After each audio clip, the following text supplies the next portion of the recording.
नन्ही चिड़िया का बदला, द लिटिल बर्ड्स चेंज। एक समय की बात है, एक छोटे से घर में एक नन्ही सी लड़की रहती थी जिसका नाम था प्रिया। प्रिया बहुत प्यारी थी, लेकिन उसमें एक बुरी आदत थी, माइनस वो घर के किसी भी काम में अपने माता पिता की मदद नहीं करती थी।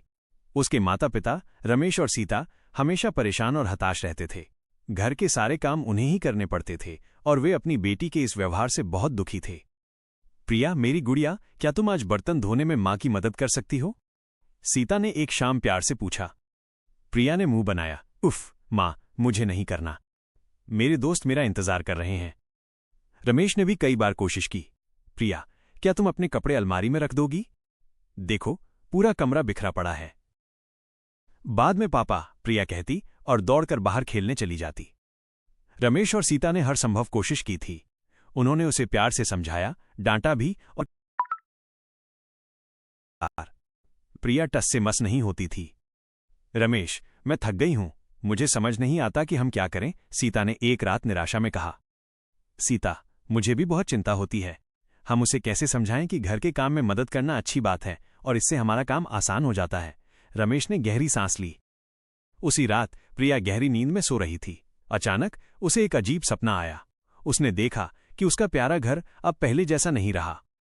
घर की दीवारें मैली हो गई थीं, बर्तन सिंक में ढेर लगे थे और कपड़े फर्श पर बिखरे पड़े थे। इससे भी बुरा ये था कि उसके माता पिता बहुत बूढ़े और कमजोर हो गए थे। वे दोनों सोफे पर बैठे थे, उनके चेहरे पर गहरी उदासी थी। मेरी कमर दुख रही है, इतने सारे काम अकेले करने पड़ते हैं, रमेश ने धीरे से कहा। सीता ने आ भरी, हाँ, और मुझे तो अब झाड़ू लगाने की भी हिम्मत नहीं होती। काश प्रिया हमारी मदद कर देती। प्रिया ने सपने में देखा कि वो उनके पास गई और पूछा, माँ पापा, आप इतने दुखी क्यों हैं? मैं हूं ना, मैं आपकी मदद करूंगी। लेकिन जैसे ही उसने ये कहा, उसके माता पिता उसे देख भी नहीं पाए। वे एक दूसरे से बात करते रहे जैसे प्रिया वहां मौजूद ही नहीं है। लगता है प्रिया को हमारी परेशानी दिखाई नहीं देती, रमेश ने कहा। प्रिया रोने लगी। वो चिल्लाई, नहीं, मैं मदद करना चाहती हूं पापा। तभी उसकी नींद खुल गई। उसका दिल तेजी से धड़क रहा था। उसने अपने चारों ओर देखा। उसका कमरा वैसा ही था, थोड़ा बिखरा हुआ, और बाहर हल्की रोशनी आ रही थी। प्रिया बिस्तर से उतरी और भागी भागी अपने माता पिता के कमरे में गई। वे गहरी नींद में सो रहे थे। उनके थके हुए चेहरे देखकर प्रिया को अपने सपने की बातें याद आईं। उसे अपनी गलती का एहसास हुआ।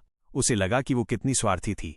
उसके माता पिता उसके लिए कितना कुछ करते हैं और बदले में वो उनकी थोड़ी सी भी मदद नहीं करती। अगली सुबह जब सीता रसोई में चाय बना रही थी तो उसने देखा कि प्रिया पहले ही उठ गई है। गुड मॉर्निंग माँ, प्रिया ने मुस्कुराते हुए कहा। गुड मॉर्निंग मेरी प्यारी, आज तुम इतनी जल्दी उठ गई? सीता हैरान थी। प्रिया ने कहा, हाँ माँ, और आज मैं आपकी मदद करूंगी। इससे पहले कि सीता कुछ कह पाती, प्रिया ने अपने बिखरे हुए खिलौने और किताबें उठाकर करीने से रख दी। फिर वो रसोई में आई और बोली, माँ आप आराम करो, आज मैं नाश्ते के बाद बर्तन धोऊंगी और अपने कपड़े भी धोकर तार पर सुखा दूंगी। सीता की आंखों में खुशी के आंसू आ गए।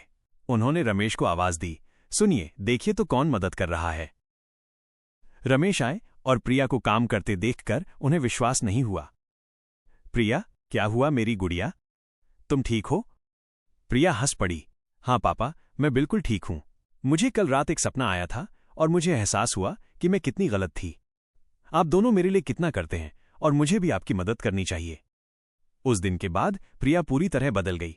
उसने घर के कामों में हाथ बटाना शुरू कर दिया। वो अपने कपड़े खुद रखती, बाजार से सामान लाने में मदद करती और घर को साफ रखने में मां की मदद करती। रमेश और सीता की हताशा खत्म हो गई। उनका घर अब सिर्फ साफ सुथरा ही नहीं रहता था, बल्कि खुशी और शांति से भी भरा रहता था। उन्हें अपनी बेटी पर बहुत गर्व था।